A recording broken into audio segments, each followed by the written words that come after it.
This is David Drake. I'm with Digital Innovators, and today we're going to have a couple of friends. They're going to join us and talk about art, music, and the arts in general. So today I want to introduce Julian, the pianist with hair, right? Is that right? That's the new thing. Right. Julian, pianist with the hair. It's the rebranding. And you have it just keep growing, I noticed. Musically, I've been doing a ton.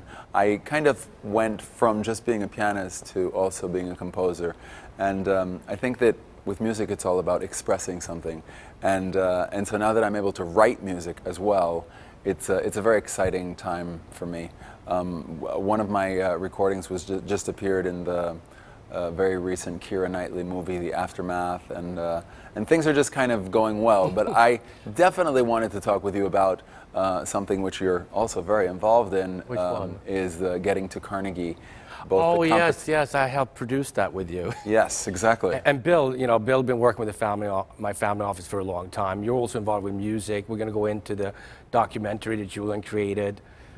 Yeah. Well, you actually made some music yourself. Yeah, I'm the pianist without hair.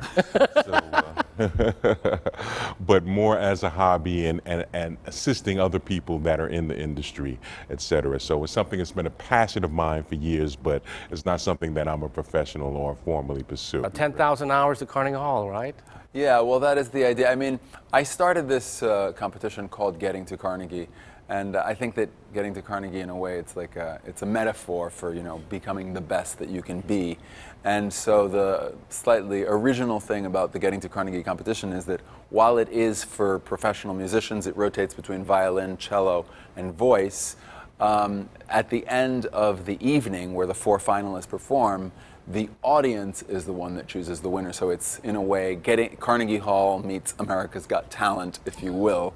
And because one of my big things is making classical music accessible to everyone and relevant to everyone, getting the audience directly involved by having them choose the winner is, it fits with what I'm trying to do. Where do you see the future of classical music going? And what is it going to take to keep it relevant for the new generations, the millennials and the Generation Zers? I think that the perception has to change, that it's something that is, a stuffy and boring and just an experience that is not interactive. People want things that are interactive. People want things that grab them. And when you come to a concert, you have to be able to just set aside everything, all your worries, all your fears, and just be in that moment. And I think people do crave that feeling, and classical music can give that. But of course, you have to give classical music a chance. You have to get into the concert hall, and so I see that as something that can easily happen, because it does have that, that way of getting into your heart. But first you have to get into the concert hall, and so I'm trying to change the perception about it being something that's not interactive. My concerts, as you know, David, are all about humor and making the experience fun and exciting, and Actually, every single one I've been to, I'm always laughing. Wow. I got to tell you, he's making it fun, and it's not like you set out to be a professional comedian. You're just having fun. Exactly. And so you're impromptu, making fun of things on the spot. So yeah, exactly. That is true. You're actually the only one I've seen do anything like that. Well, culturally, are you seeing any difference between what your experience with the audiences in Paris versus your experiences here in New York City? I mean, you've lived in both, you've performed in both, you've composed and performed in both. How do you look at New York versus Paris nowadays? Well, it's a very interesting thing. I have performed really kind of all over the world at this point, and there are differences in the audiences. Like an American audience is really my favorite audience, because an American audience is very generous with their emotions, and if they like something, they immediately show you how much. Maybe in Europe they're a little bit more reserved, and in Asia it's different, and in Australia again it's very different.